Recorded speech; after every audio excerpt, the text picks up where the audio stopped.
नमस्कार साथियों। पौधे में पोषण के लिए कुल 17 से 18 पोषक तत्वों की आवश्यकता होती है, जिनमें से 3 पोषक तत्व कार्बन, हाइड्रोजन और ऑक्सीजन पौधा वातावरण से डायरेक्ट ग्रहण कर लेता है, जबकि बाकी बचे हुए पोषक तत्वों की पूर्ति भूमि या बाहरी उर्वरकों द्वारा अपने को करनी पड़ती है, जिन्हें 3 भागों में बांटा गया है। पहला मुख्य पोषक तत्व है, दूसरा द्वितीयक पोषक तत्व है, तीसरा सूक्ष्म पोषक तत्व आते हैं। मुख्य पोषक तत्वों में 3 पोषक तत्व आते हैं, नाइट्रोजन, फास्फोरस और पोटेशियम। तो आज इन पोषक तत्वों की पौधे में कार्य, कमी के लक्षण, कमी पहचान करने के तरीके तथा रासायनिक व जैविक तरीकों से किस प्रकार इनकी पूर्ति की जाए, इसी के साथ यूरिया, डीएपी और एमओपी के विकल्प के बारे में जानकारी लेंगे। तो वीडियो अंत तक देखें, वीडियो को बिल्कुल भी स्किप ना करें। सबसे पहले बात करते हैं नाइट्रोजन की। नाइट्रोजन पौधों में बहुत ही महत्वपूर्ण है, क्योंकि यह क्लोरोफिल का एक मुख्य घटक है। क्लोरोफिल वह यौगिक है जो वातावरण से पानी व कार्बन डाइऑक्साइड, इसी के साथ प्रकाश से पौधे के लिए भोजन का निर्माण करता है। यह एमिनो एसिड का भी मुख्य घटक है जो कि प्रोटीन का निर्माण करता है। तो पौधों को नाइट्रोजन नहीं मिलेगा तो पौधा खाना नहीं बना पाएगा और बिना खाने के पौधा मर जाएगा। नाइट्रोजन की कमी का पता लगाने के लिए कुछ आसान से तरीके हैं, जैसे पौधों में पीलापन नजर आता है, पौधों की वृद्धि धीरे धीरे कम होने लगती है, इसी के साथ पत्तियां समय से पहले झड़ जाती है। और सबसे आसान तरीका है कि पौधों की पत्ती को ध्यान से देखने पर बीच की नसें आपको हरी दिखाई देगी और पूरी पत्ती आपको पीली नजर आएगी। मतलब पौधे को हरा रंग प्रदान करना और वानस्पतिक विकास को प्रोत्साहित करना नाइट्रोजन का ही कार्य है। इसकी पूर्ति के लिए नाइट्रोजनिक उर्वरकों का इस्तेमाल अपने खेत में करते हैं। सामान्यतः वातावरण में 78% नाइट्रोजन है, परंतु पौधा उसको डायरेक्ट ग्रहण नहीं कर पाता है। पौधे नाइट्रोजन को सिर्फ नाइट्रेट, अमोनिया व नाइट्राइट के रूप में ग्रहण कर सकते हैं। तो इसकी पूर्ति के लिए मोस्टली यूरिया का इस्तेमाल किया जाता है, और यूरिया एमाइड उर्वरक है और ये नाइट्रेट या अमोनिया में बदलता है और उसके बाद पौधा इसका इस्तेमाल कर सकता है। और इस प्रक्रिया में 3 से 4 दिन का समय लगता है और इसका इस्तेमाल पौधे लगभग 20 से 25 दिन तक करते हैं।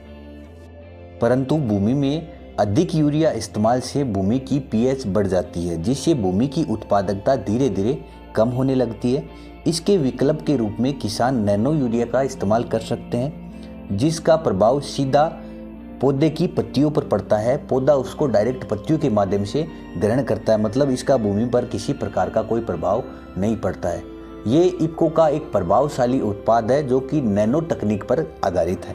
इसके अलावा किसान हरी खाद का इस्तेमाल कर सकते हैं, फसल चक्र में दलहनी फसलों का इस्तेमाल कर सकते हैं, जिसकी जड़ों में नाइट्रोजन फिक्सेशन करने वाले जीवाणु होते हैं। इसके अलावा किसान राइजोबियम या एजिटोबैक्टर कल्चर का इस्तेमाल भी अपने खेत में कर सकते हैं, जो कि भूमि में स्थिर नाइट्रोजन को पौधों को उपलब्ध करवाता है। अब बात करते हैं फास्फोरस की। फास्फोरस पौधों में प्रमुख जैव रासायनिक प्रक्रियाओं के स्थानांतरण में एक उत्प्रेरक की तरह कार्य करता है, जैसे प्रारंभिक जड़ विकास और उनकी वृद्धि को उत्तेजित करता है, कोशिका विभाजन व कोशिका का विकास करता है, पौधों को सूखे व लवणता के प्रति प्रतिरोधी बनाता है। फास्फोरस पौधों में ऊर्जा के स्थानांतरण अथवा आनुवंशिक लक्षणों को एक पीढ़ी से दूसरी पीढ़ी तक फास्फोरस ही लेकर जाता है। मतलब फास्फोरस को जीवन की कुंजी कहा जा सकता है। पौधों में बीज से बीज बनने की प्रक्रिया फास्फोरस के द्वारा ही संभव है। मतलब अगर पौधे में फल बन जाएगा तो अगर फास्फोरस की कमी पौधे में है, फास्फोरस उसको नहीं मिलेगा तो पौधे में बीज नहीं बन पाएगा। फास्फोरस की कमी से पौधों में जीवन चक्र नहीं हो पाता है, जड़ों का विकास रुक जाएगा, पौधे का विकास भी नहीं हो पाएगा।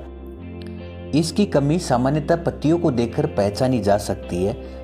पत्तियों को ध्यान से देखने पर पत्तियों के किनारे या बीच में बैंगनी रंग के धब्बे दिखाई देते हैं, जो आगे चलकर लाल रंग का रूप धारण कर लेते हैं। फास्फोरस की पूर्ति के लिए सामान्यतः किसान DAP, di ammonium phosphate, SSP, single super phosphate का इस्तेमाल करते हैं। डीएपी में फास्फोरस की मात्रा 46% मतलब 46% होती है। लगातार डीएपी के इस्तेमाल से भूमि सख्त होने लगती है। अतः विकल्प के रूप में जल घुलनशील उर्वरक जैसे NPK 1261 अथवा 19-19-19 का इस्तेमाल किया जा सकता है। इसके अलावा जैविक विकल्प के रूप में फास्फोगोलक बैक्टीरिया अथवा स्यूडोमोनास का इस्तेमाल कर सकते हैं। ये भूमि में पहले से पड़ी हुई DAP अथवा फास्फोरस को इस्तेमाल के योग्य बनाते हैं और पौधों को उपलब्ध करवा देते हैं। अब बात करते हैं पोटेशियम अथवा पोटास की। पोटास पौधों में एंजाइम उत्प्रेरक गतिविधियों में महत्वपूर्ण भूमिका निभाता है। प्रकाश संश्लेषण व प्रोटीन निर्माण के साथ साथ रंध्रों के खुलने व बंद होने की क्रिया को संचालित करता है। पोटेशियम पौधों की रोग प्रतिरोधक क्षमता को बढ़ाता है, बीज व फल की गुणवत्ता में सुधार करता है, पौधों में जाइलम व फ्लोएम की कार्य क्षमता को बढ़ाता है।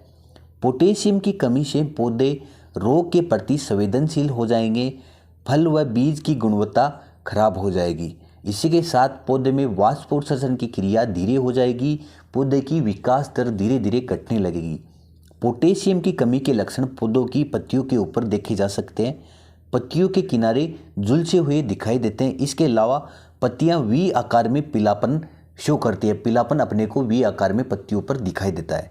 इसकी पूर्ति के लिए किसान सामान्यतः MOP का इस्तेमाल करते हैं, जिनमें 60% पोटास की मात्रा पाई जाती है। इसके विकल्प के रूप में किसान भाई NPK 00050 का इस्तेमाल कर सकते हैं, जो कि चिलेटेड फॉर्म में होता है, जो कि वाटर सोल्यूबल होता है, जल घुलनशील होता है। जैविक अथवा पोटास गोलक के रूप में पोटास सोल्युबलाइजिंग बैक्टीरिया का इस्तेमाल किया जा सकता है, जो कि भूमि में उपस्थित पोटास को पौधों को उपलब्ध करवाता है। तो भूमि इससे सख्त नहीं होगी और भूमि में जो भी पोटास पड़ा हुआ है वो पौधे उसको ग्रहण कर पाएंगे। धन्यवाद साथियों। अगली वीडियो में हम आपको द्वितीयक पोषक तत्वों के बारे में जानकारी देंगे। वीडियो आपको कैसा लगा आप हमें कमेंट करके बता सकते हैं। वीडियो अगर अच्छा लगा है तो वीडियो को लाइक कर सकते हैं, हमारे चैनल को सब्सक्राइब कर सकते हैं। मिलते हैं अगली वीडियो में।